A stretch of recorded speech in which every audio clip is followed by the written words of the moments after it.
तो hello friends, मैं हूं आपका दोस्त RD। एक ऐसा केस जिसको सोल्व होने में 30 साल का टाइम लग गया। ये केस था मैंडी स्टाविक और उसके किलर का, जिसने इस 18 साल की लड़की की हंसती खेलती जिंदगी को खत्म कर दिया था। दोस्तों, ये बात है 24 नवंबर 1989 की। अमेरिका में एक जगह है जिसका नाम एक्मी है। ये वॉशिंगटन का छोटा सा टाउन है और यहाँ पर रहने वाले लोग हर कोई एक दूसरे को जानते थे। और ये 18 साल की लड़की मैंडी भी यहीं रहा करती थी। मैंडी अपनी क्लास में टॉपर थी और बहुत ही ज्यादा टैलेंटेड थी। उसको बास्केटबॉल खेलना और चेयर लीडिंग करना पसंद था और अपने स्कूल के बैंड में फ्लूट और सैक्सोफोन भी प्ले किया करती थी। मैंडी को इंग्लिश के साथ साथ जापानीज लैंग्वेज भी आती थी और वो फ्यूचर में एक पायलट बनना चाहती थी। 1989 में मैंडी ने माउंट बेकर हाई स्कूल से अपनी ग्रेजुएशन कंप्लीट की और अपनी आगे की स्टडी कंप्लीट करने के लिए मैंडी वॉशिंगटन में सेंट्रल यूनिवर्सिटी में एडमिशन ले लेती है और वहाँ स्टडी करने लगती है। और एक दिन थैंक्सगिविंग की छुट्टियों के लिए मैंडी अपने घर वापसी आ जाती है ताकि अपने घर वालों के साथ एक अच्छा टाइम स्पेंड कर सके। मैंडी की जब भी यूनिवर्सिटी से छुट्टियां होती थी तो मैंडी अपने घर चली जाती थी। मैंडी अपनी मदर और अपने भाई बहन के साथ रहा करती थी और इनके पास एक फैमिली डॉग जर्मन शेपर्ड भी था जिसका नाम कायरा था। और दोस्तों, 24 नवंबर 1989 को मैंडी अपने घर से जॉगिंग के लिए निकलती है और उस दिन मैंडी के साथ उसका जर्मन शेपर्ड डॉग कायरा भी उसके साथ थी। वैसे तो नॉर्मली मैंडी अपनी मदर के साथ जॉगिंग पर जाया करती थी, पर उस दिन मैंडी अकेले ही अपनी फैमिली डॉग जर्मन शेपर्ड के साथ जॉगिंग पर निकल जाती है, क्योंकि उस दिन मैंडी की मदर की बहन उस दिन घर पर विजिट करने के लिए आ रही थी, जिसकी वजह से मैंडी की मदर उनके साथ जॉगिंग पर नहीं जाती। पर उनको क्या पता था कि ये मैंडी की आखिरी जॉगिंग होने वाली थी। मैंडी के जॉगिंग के जाने के कुछ घंटे बाद उनका जर्मन शेपर्ड डॉग कायरा अकेले ही घर वापसी आती है और मैंडी की मदर ये देखकर थोड़ा हैरान होती है और सोचती है कि मैंडी अपने डॉग के साथ वापसी क्यों नहीं आई। और जब थोड़ा और इंतजार करने के बाद मैंडी अपने घर वापसी नहीं लौटती तो मैंडी की मदर बहुत ज्यादा परेशान हो जाती है और मैंडी को ढूंढने के लिए निकल जाती है। जिस रोड पर मैंडी जॉगिंग करने के लिए गई थी वहाँ पर 10-12 घर ही थे और उन लोगों ने मैंडी को अपने डॉग के साथ जॉगिंग करते हुए देखा था। पर मैंडी अभी तक अपने घर नहीं पहुंची थी और इसलिए पूरा टाउन मैंडी को सर्च करने के लिए निकल पड़ता है, क्योंकि एक्मी एक बहुत ही छोटा सा टाउन था जहाँ पर 350 के करीब लोग रहते थे और सब एक दूसरे को बहुत अच्छी तरह जानते थे और इससे पहले ऐसा कभी भी इस टाउन में नहीं हुआ था। इसलिए पूरा टाउन मैंडी को सर्च करने के लिए निकल पड़ता है और अब 24 घंटे से ज्यादा हो जाता है पर मैंडी का कहीं कुछ पता नहीं चलता।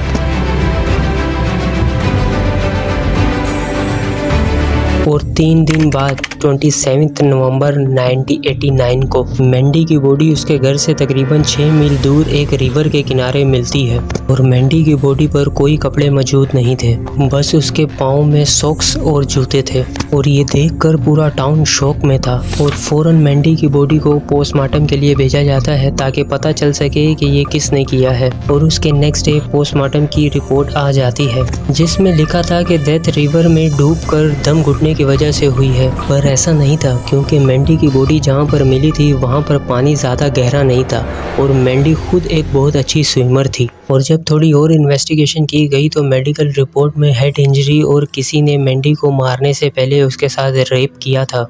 मैंडी की बॉडी पर मेल DNA मिले थे और इस मेडिकल रिपोर्ट से एक और चीज़ का पता चलता है कि जब मैंडी को रिवर में फेंका गया था तो उस टाइम वो अनकॉन्शियस थी। और जब पुलिस थोड़ी और डीप इन्वेस्टिगेशन करती है तो पता चलता है कि मैंडी जब जॉगिंग करके घर वापसी आ रही थी तो किसी ने पीछे से मैंडी के सर पर बहुत जोर से मारा था और ज़बरदस्ती अपनी गाड़ी में बिठाकर उसको ले गया था, फिर उसके साथ रेप किया गया था। और मैंडी की पूरी बॉडी और हाथों पर खरोचों के बहुत ज़्यादा निशान थे।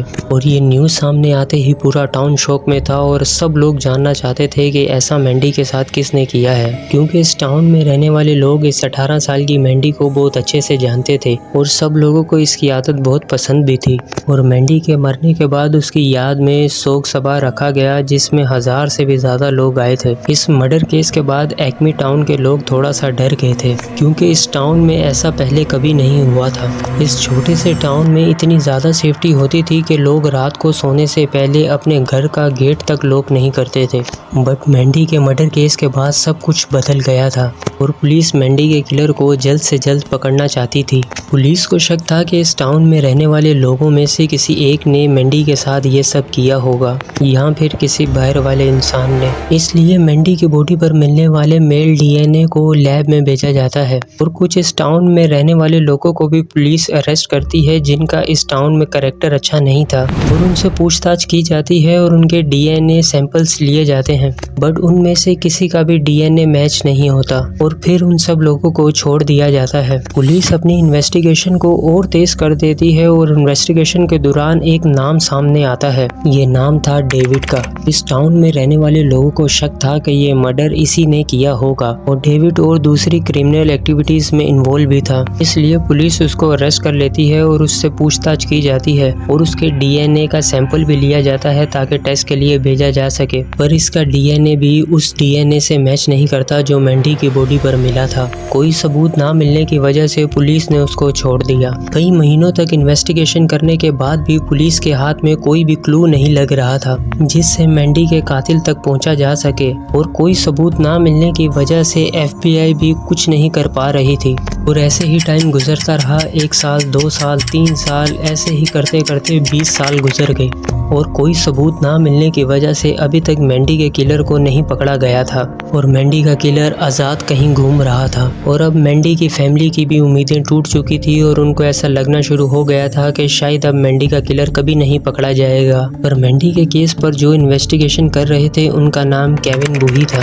केविन मैंडी के साथ ही हाई स्कूल में पढ़ा करते थे और इनको ये मैंडी के मर्डर का केस सन 2009 में मिला था। केविन ने कभी भी हार नहीं मानी थी। वो हर हाल में मैंडी को जस्टिस दिलाना चाहते थे ताकि उस कातिल को सजा मिल सके, इसलिए वो हर छोटे बड़े क्लू को तलाश करने लगे ताकि शायद उनको कोई ऐसी चीज मिल जाए जिससे इस कातिल तक पहुंचा जा सके। पर इतनी ज्यादा इन्वेस्टिगेशन करने के बाद भी केविन के हाथ में कुछ भी नहीं लग रहा था और ऐसे ही करते करते जून 2013 आ जाता है और अब इस केस में एक नया ट्विस्ट देखने को मिलता है। जून 2013 में हेदर और मैरिली ये दोनों एक वाटर पार्क में अपने बच्चों के साथ आई होती हैं और अचानक इन दोनों की एक दूसरे से मुलाकात हो जाती है। ये दोनों मैंडी के साथ ही सेम कॉलेज में एक साथ पढ़ा करती थी और इन दोनों की बातों बातों में मैंडी के मर्डर केस का जिक्र हो जाता है। तब हेदर ने कहा कि शायद मैं मैंडी के किलर को जानती हूँ जिसने मैंडी के साथ ये सब किया है और मैरिली भी कहती है कि मुझे भी पता है कि ये काम उसी ने किया है। इन दोनों की जुबान पर बस एक ही नाम था और वो नाम था टिम बास का। टिम बास ने हेदर और मैरिली के साथ भी कुछ ऐसी बुरी हरकतें की थी जिसकी वजह से इन दोनों को यकीन था कि मैंडी का रेप और खून टिम बास ने ही किया है और ये टिम बास भी सेम उसी कॉलेज में पढ़ा करता था जहां पर मैंडी, मैरिली और हेदर पढ़ा करते थे और इसके अलावा टिम मैरिली के हस्बैंड का फ्रेंड भी था और इसी वजह से मैरिली टिम बास की हरकतों के बारे में बहुत अच्छे से जानती थी। मैरिली बताती है कि कुछ साल पहले जब मेरे हस्बैंड किसी काम से बाहर गए थे तो ये टिम बास मेरे घर पर आ जाता है और मेरे साथ फिजिकल होने की कोशिश करता है और जब मैं टिम को घर से बाहर निकलने का बोलती हूँ तो टिम मेरे साथ जबरदस्ती करने लगता है। तो फिर मैरिली टिम को पुलिस की धमकी देती है कि अगर तुम इस घर से बाहर नहीं निकले तो मैं पुलिस को बुला लूंगी और पुलिस का नाम सुनते ही टिम मैरिली के घर से निकल जाता है और हेदर भी अपना एक्सपीरियंस शेयर करती है कि टिम ने उसके साथ कॉलेज में फिजिकल मोलेस्ट करने की कोशिश की थी। उस टाइम हेदर की एज 15 साल थी और टिम की एज 21 साल थी और ये दोनों टिम से इतना ज्यादा डरती थी कि इन दोनों ने ये बातें किसी से भी शेयर नहीं की थी। शायद यही वजह थी कि मैंडी के मरने के बाद भी इन दोनों ने टिम का नाम नहीं लिया था, पर अब इन दोनों को समझ आ गई थी कि पुलिस को टिम के बारे में सब कुछ सच सच बता देना चाहिए और फाइनली ये दोनों हिम्मत करके पुलिस को सब कुछ सच सच बता देती हैं और इतने सालों बाद पुलिस को कुछ ऐसा पता चला था जिसको वो इग्नोर नहीं कर सकती थी और पुलिस टिम बास के बैकग्राउंड को चेक करने लगती है और टिम के फ्रेंड्स, रिलेटिव, फैमिली मेंबर से टिम के बारे में पूछताछ की जाती है और टिम का भाई टॉम पुलिस को बताता है कि टिम शुरू से ही थोड़ा एग्रेसिव रहा है। वो लड़कियों से थोड़ा अलग वे में बात करता है, ऐसे जैसे उसके दिल में सब औरतों के लिए गुस्सा भरा हो। इसके बाद पुलिस टिम बास को पूछताछ के लिए पुलिस स्टेशन बुलाती है और टिम बास से उसके डीएनए टेस्ट के लिए सलाइवा मांगा जाता है ताकि चेक किया जा सके कि टिम का डीएनए उस डीएनए से मैच होता है कि नहीं जो मैंडी की बॉडी पर मिला था, पर टिम सैंपल देने से साफ मना कर देता है। इसके बाद पुलिस को टिम पर शक होना शुरू हो जाता है, पर पुलिस टिम के साथ जबरदस्ती नहीं कर सकती थी क्योंकि उनके पास टिम के खिलाफ कोई भी सबूत नहीं था। इसीलिए पूछताछ करने के बाद टिम को छोड़ दिया जाता है और पुलिस कोई ऐसा रास्ता ढूंढने की कोशिश करने शुरू हो जाती है है जिससे टिम का डीएनए टेस्ट किया जा सके। इसलिए पुलिस टिम पर हर टाइम नजर रखना शुरू कर देती है ताकि कोई ऐसी चीज मिल जाए जिसको टिम ने यूज करके फेंका हो, जैसे कोई गिलास या कप वगैरह, या कोई ऐसी चीज जिससे उसका डीएनए टेस्ट किया जा सके। पर टिम बहुत ज्यादा चालाक था और टिम को पता था कि पुलिस उस पर नजर रखे हुए है, इसलिए वो जो भी चीज यूज करता था उसको डस्टबिन में फेंकने के बजाय अपने साथ ही घर ले जाता था।